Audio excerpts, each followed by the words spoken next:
কোরআনের কাছে কেউ যদি প্রশ্ন করে, ও কোরআন, এই পৃথিবীতে নাজিল হওয়ার আগে তুমি কোথায় ছিলে? কেউ যদি প্রশ্ন করে, কোরআনে কারীম নিজে নিজের পরিচয় শোনায়, আমি কোথায় ছিলাম শোনো। বাল হুয়া কুরআনুম মাজিদুন ফি লাউহিম মাহফুজ, বরং এই কিতাব অতীব মর্যাদা সম্পন্ন সুরক্ষিত ফলকে লিপিবদ্ধ ছিল, আমি ছিলাম লৌহে মাহফুজে, সেখান থেকে এসেছি।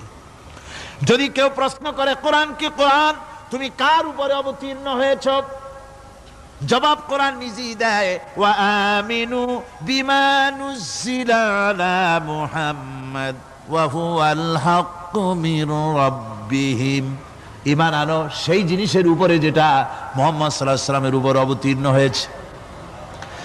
আবার অন্য আয়াতেও জবাব পাওয়া যায়, তাবারাকাল্লাযী নাযালাল ফুরকানা আলা আবদিহি লিয়াকুনা লিল আলামিনা নাযীরা। অতীব বরকতপূর্ণ মহান সত্তা সেই আল্লাহ রাব্বুল আলামিন, যিনি তার বান্দার পরে ফুরকান অবতীর্ণ করেছেন। সুবহানাল্লাহি বিহামদি। কোরআনের নাম আমি বলেছিলাম শুধু কোরআন নয়, অনেক নাম আছে। কোরআনের আরেক নাম ফুরকান। কোরআনের আরেক নাম কি? আল ফারকু বাইনাল হাক্কি ওয়াল বাতিল। কোরআন হচ্ছে সেই মহাসত্য যা মিথ্যা এবং সত্যের মধ্যে পার্থক্য সূচিত করে, মঙ্গল এবং অমঙ্গলের মধ্যে পার্থক্য সৃষ্টি করে, যা সত্য এবং মিথ্যার মধ্যে তাফরিকা সৃষ্টি করে, সত্যকে মানুষকে বুঝিয়ে দেয়, তার নাম হচ্ছে ফুরকান। এবার যদি প্রশ্ন করা হয়, ও কোরআন, বুঝলাম তুমি লৌহে মাহফুজে ছিলে, বুঝলাম তুমি নবীজির উপরে নাজিল হয়েছো, এবার বলো তুমি কোন মাসে নাজিল হয়েছো? তুমি তো আসছিলা প্রথম, কোন মাসে নাজিল হয়েছো? এ প্রশ্ন যদি কেউ করে, কোরআন তার জবাবে বলবে, শাহরু রমাদানাল্লাযী উনজিলা ফীহিল কুরআন। রমজানের পবিত্র মাসে আমি অবতীর্ণ হয়েছি। সুবহানাল্লাহ। যদি প্রশ্ন করা হয়, রমজানে তো আসছো, কিন্তু প্রথম নাজিল হয়েছিল কোন সময়? ওটা কি দিন ছিল না রাত ছিল? কোরআন তার জবাবে বলে, ইন্না আনজালনাহু ফি লাইলাতিল কদর। কদরের পবিত্র রাতে আমি এই পৃথিবীতে আমার আগমন ঘটেছিল। যদি প্রশ্ন করা হয়, বুঝলাম সবই, কেন নাজিল হয়েছে তুমি? এই পৃথিবীতে তোমার আসার উদ্দেশ্য কি? মূল কাজটা কি? এই প্রশ্ন যদি করা হয়, কোরআনে কারীম তার জবাবে বলে, শোনো কেন এসেছি। লিতুখরিজান নাসা মিনাজ যুলুমাতি ইলান নূর। আমার মিশন হচ্ছে গোটা বিশ্ব মানবতাকে পঞ্জীভূত জমাট বাঁধা অন্ধকারের ভেতর থেকে টেনে বের করে আলোর সন্ধান দিতে, আলোর দিকে আনার জন্য আমি কোরআন নাজিল হয়েছি। গোটা পৃথিবীর মানুষ আছে অন্ধকারের ভিতরে। কিসের মধ্যে? অন্ধকার কি? অন্ধকার হচ্ছে পুঁজিবাদ, অন্ধকার সমাজতন্ত্র, অন্ধকার ধর্ম নিরপেক্ষতাবাদ, অন্ধকার জাতীয়তাবাদ।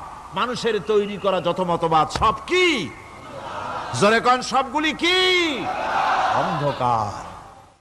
এই অন্ধকারের ভেতর থেকে মানুষগুলিকে টেনে আনবে কোরআন কিসের দিকে? আলোর দিকে।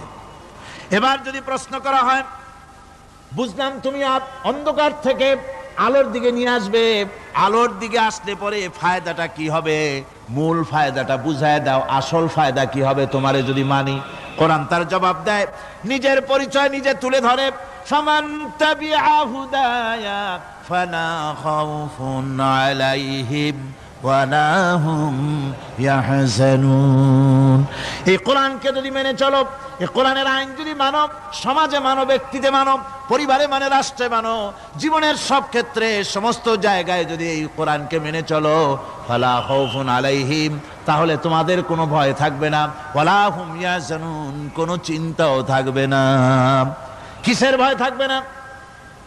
কোরআনের আইন মেনে যদি চলো সমাজে ও রাষ্ট্রে, চুরির ভয়, ডাকাতির ভয়, জিনার ভয়, হত্যার ভয়, সন্ত্রাসের ভয়, কোনো ভয় থাকবে না।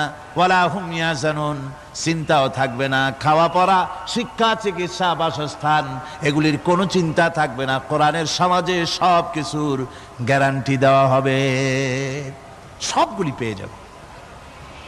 এখন যদি আবার প্রশ্ন করা হয়, কোরআন বুঝলাম তোমারে মানলে পরে সব ফায়দা হবে, তাহলে এবার জবাব দাও, তোমার ভিতরে কি রাজনীতি আছে নাকি?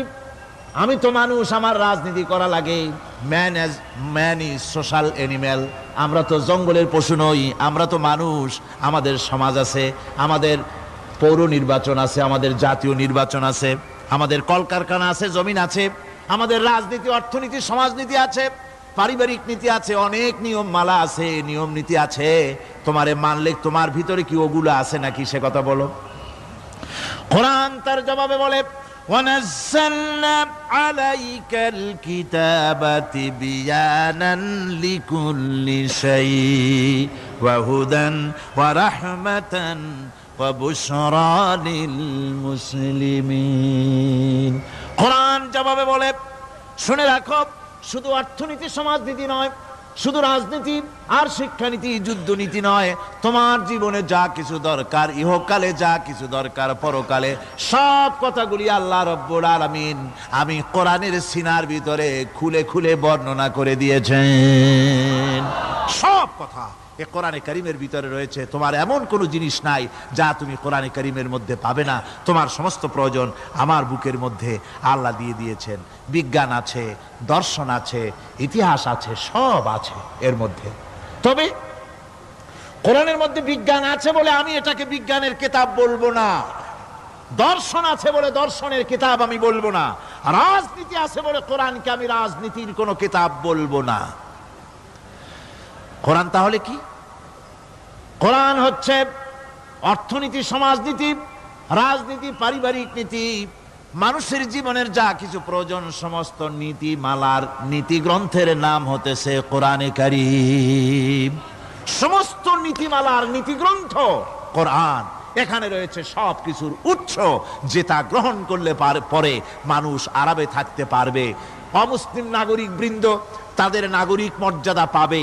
মুসলমান, কৃষক, নারী, চিকিৎসা, কৃষিবিদ, সাধারণ মানুষ, রং, বর্ণ, ভাষা নির্বিশেষে গোটা মানব সভ্যতা আরামে বাস করতে পারবে। পশু পাখিও আরামে থাকবে, গাছপালাও আরামে থাকবে, যেহেতু নির্দেশ হয়েছে বিনা প্রয়োজনে গাছের পাতাটিও ছিঁড়ো না।